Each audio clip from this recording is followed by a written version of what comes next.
കൂട്ടുകാരെ, വളരെ സിമ്പിളായി വളരെ കുറച്ച് എണ്ണ മാത്രം ഉപയോഗിച്ചുകൊണ്ട് പെട്ടെന്നൊരു അടിപൊളി ബിരിയാണി നമുക്ക് തയ്യാറാക്കിയെടുത്താലോ.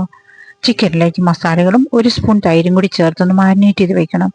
എയർ ഫ്രയർ ഉണ്ടെങ്കിൽ നമുക്ക് ഫ്രൈ ചെയ്തെടുക്കാം, ഇല്ലെങ്കിൽ നമുക്ക് മസാലയുടെ കൂട്ടത്തിൽ അന്നേരം വേവിച്ചെടുത്താലും മതി.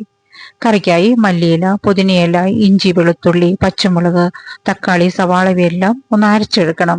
ഇനി ചൂടായ പാനിലേക്ക് അല്പം വെജിറ്റബിൾ ഓയിലും നെയ്യും കൂടി ചേർത്ത് അതിലേക്ക് അരച്ചു വെച്ചിരിക്കുന്ന കൂട്ടുകളെല്ലാം ചേർത്ത് ഒന്ന് പച്ചമായി മാറിക്കഴിയുമ്പോൾ മസാലകളൊക്കെ ചേർത്ത് കൂടുതൽ ചിക്കനും ചേർത്ത് നമുക്ക് വേവിക്കാം. ഇനി അതിന് മുകളിലേക്ക് നമ്മളൊരു 75% കണ്ട് വേവിച്ചു വെച്ചിരിക്കുന്ന ചോറിട്ട് കൊടുത്ത് കളറിനായി ഒരു 1/2 കപ്പ് പാലിൽ അല്ലെങ്കിൽ തേങ്ങാപ്പാലിലേക്ക് ഒരു നുള്ളു മഞ്ഞൾപ്പൊടി കൂടി ചേർത്ത് ഇളക്കി അതിന്റെ നടുവിലൊന്ന് ഒഴിച്ചു കൊടുക്കണം.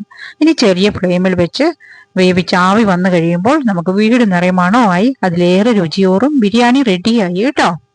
അപ്പൊ ഇങ്ങനത്തെ കൊച്ചു കൊച്ചു വിഭവങ്ങൾക്കായി നമ്മുടെ കൊച്ചു ചാനൽ ഒന്ന് ലൈക്ക് ചെയ്യുകയും സബ്സ്ക്രൈബ് ചെയ്യുകയും സപ്പോർട്ട് ചെയ്യുകയും ഒക്കെ ചെയ്യണം കേട്ടോ.